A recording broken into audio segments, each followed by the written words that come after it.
2022 le président de la Banque africaine de développement ñëwoon nag seet si waa Sénégal waaye nag moom déplacement Asma nekkul comme déplacement sénégalais lambda niñ ko mën a waxee nekkul Binta buy déplacé wu wala madame Cissé buy déplacé wu ndaxte nag dafa jiite institution bu am doole boo xamante ne financement yu bëree bëri mën na ci dugal loxoom donc voilà bu ñu jàppee rek li nga xamante ne moo di TR bi ñoom dugal nañ ci lu toll ci 120 milliards de francs CFA gis nga itam keroog bi mu fi ñëwee rek annoncé na benn 40 milliards de dollars boo xamante ne lu jëm ci wàllum infrastructure banque africaine de développement soob na ci loxoom juste pour dire que dañuy accompagner ay projets yu mag a mag ñeel wàllum koom-koom moom nag mi ngi wuyoo ci docteur Akiwumi Adenesia j'espère que j'ai bien prononcé son nom moom la ñuy dem découvrir ci élément bi nga xamante ne suñu naataango Ndeye Khady Diouf séeréer bu nice moom moo ñu ko defaral maam si di tonton Bakary bu élément bi yembee dañuy dem desiwaat léegi-léegi.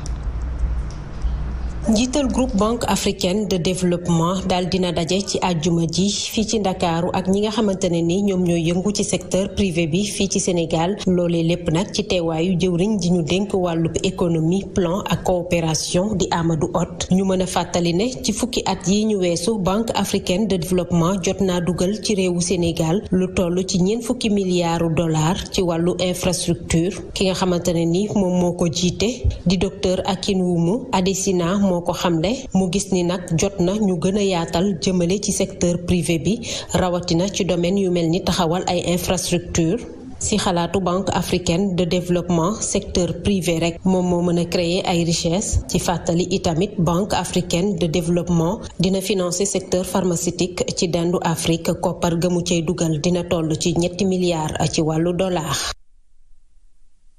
élément bi yëpp koppar gi ni muy compté wala nekkoon di xool dëgg yàlla. luy loolu Asma xam nga ñun ñëpp dañoo bëgg a koppar dañoo bëgg xaalis daal maanaam waaw xaalis dañoo bëgg xaalis voilà mi ngi noonu moom nag annoncé na 3 milliards de dollars yoo xamante ne nar nañ ko sóob ci industrie pharmaceutique ginnaaw nag Asma bi nga xamante ne mbas nañu gis nañu réew yi Afrique yi war nañu gën a boole seen ay doole mais itam wax na ko dénoncé na ko xam naa sama Thomas Bintukan dina ci ñëw ci wàllum santé nee na vaccin yi nga xamante ne dañ koy jëlee à l'extérieur wala ay test ak yu ni mel du yoon te bu ñu sukkandikoo ci moom ba tey réew yu Afrique yi li nga xamante ne dafa am ci ay maladies dafa bëri donc waratuñu xaar benn réew bu tugal di ñu indil ay médicaments wala yu ni mel ñun ñoo war a jël les devants ba tax na am na lëkkaloo bu am solo boo xamante ne dina dox ci moom ak Institut Pasteur ngir rek naka la ñuy xool ba mettre en place vaccin yi nga xamante ne ñoo jëm ci wàllum coronavirus mi ngi noonu waxtaan na itam ci secteur privé bu baax a baax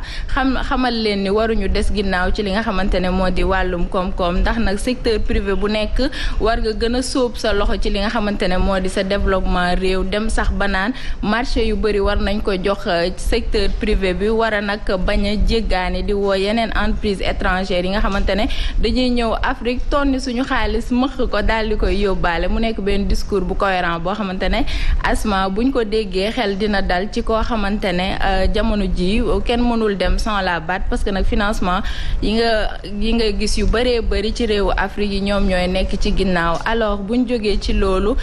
comme ni ko suñu confrère Babacar Fall di waxee CAN dafa am waaye tamit Coupe d'Afrique des coups d'état dafa mel ni itam am na ci Afrique dañuy dem teewlu ko ci lan la wax ci insécurité en général ci réewu Afrique yi yan jeexital ak yan ndogal la ci banque africaine de développement taxawee dañuy dem découvrir élément bi léegi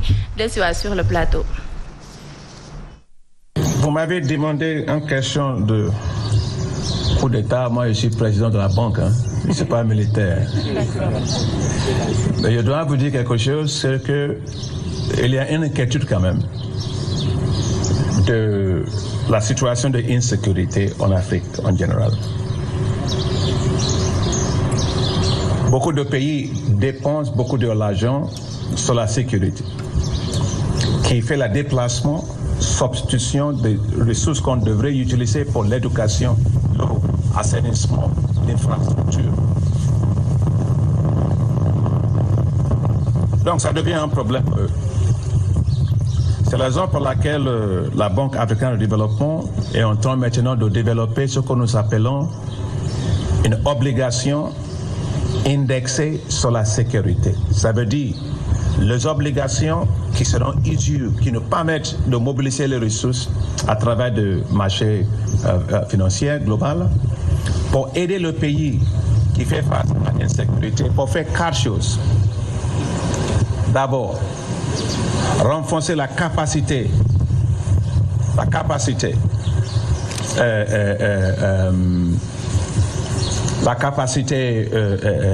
sécuritaire. C'est très important. Deuxièmement,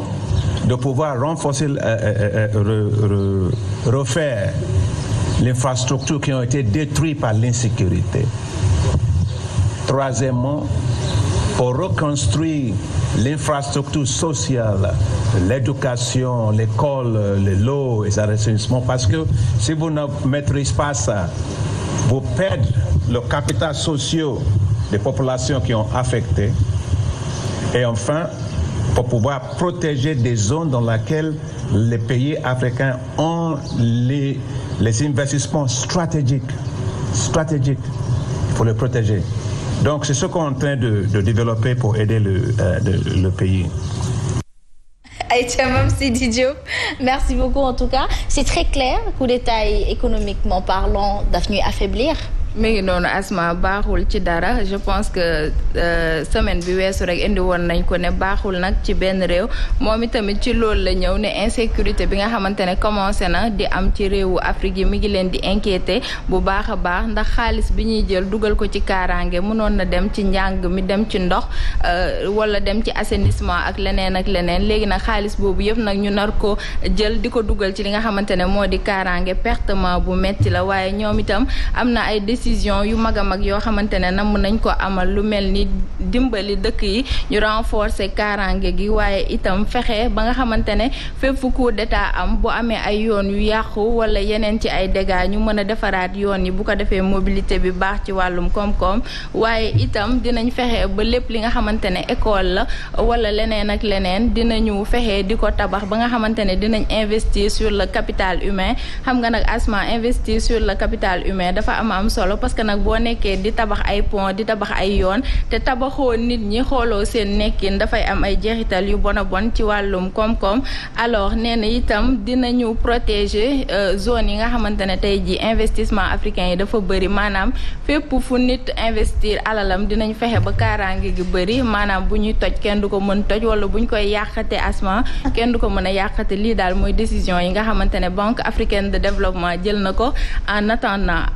yeneen ci ay décision xëy na ñëwaat. Aïcha en tout cas merci beaucoup ci leeral yi nga xamante ni moom nga ñu jukkil tey ci wàllum financement ci Afrique dafay am solo Rokhaya Dia madame Cissé Binta Ba lu muy def ni ngir ñu gën a xamati ndax daf ñuy permettre ñu gën a bàyyi xel coup d'état bu fekkee ni xaalis bu ñuy jël ci wàllum sécurité gi di ko fa dolli ngir yokku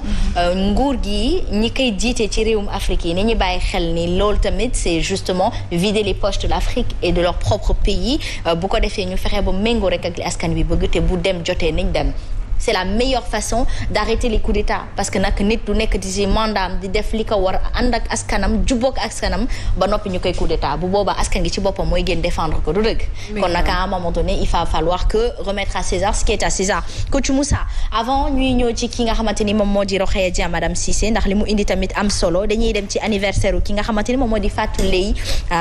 mooy anniversaire moom ak borom këram ñoo bokk bés Abdoulaye Dieng ku baax macha allah ñoo ngi koy souhaiter happy birthday di ñaan yàlla na dundu yàlla bu jubóole ak borom këram yàlla sàmm leen aar leen làq leen itam fu yàq xàggut incha allah rabbi bu ko defee defal leen ay xéewal rek maman. waaw joyeux Zahma tey moom mairie ñoo bokk jour d'anniversaire. maman sama maman ji sama doom ju jigéen ji Ndiaye Maysa. kon Ibrahima yaay Ale Maxar. leen Lobelaam ak Yacine Lobelaam dundal lu bare bare doom ju yërëm yaayam ju bëgg yaayam. bëgg ay rakam. macha allah fonk leen. Mary maa ngi lay souhaiter joyeux anniversaire di anticiper maman Kia du fekk ma ñëw mais maa ngi leen di souhaiter yàlla may leen gudd fan may leen wér sàmm leen yal na la yàlla bàyyi sa borom kër yaay ale mbaxar dundal lu bare bari Ndiaye may sa sa yaay bëgg na la sa rakk yi fonk nañ la ñu lay ñaanal yàlla àggale la musal la te sàmm la. Ah, machallah maman. Alors la grève des enseignants du public impacte négativement l'enseignement dans le privé. Les parents d'élèves du privé laïque et de l'enseignement catholique et du franco-arabe dénoncent cette situation. Leurs enfants n'arrivent plus à faire cours correctement. Ils sont tout le temps délogés par les élèves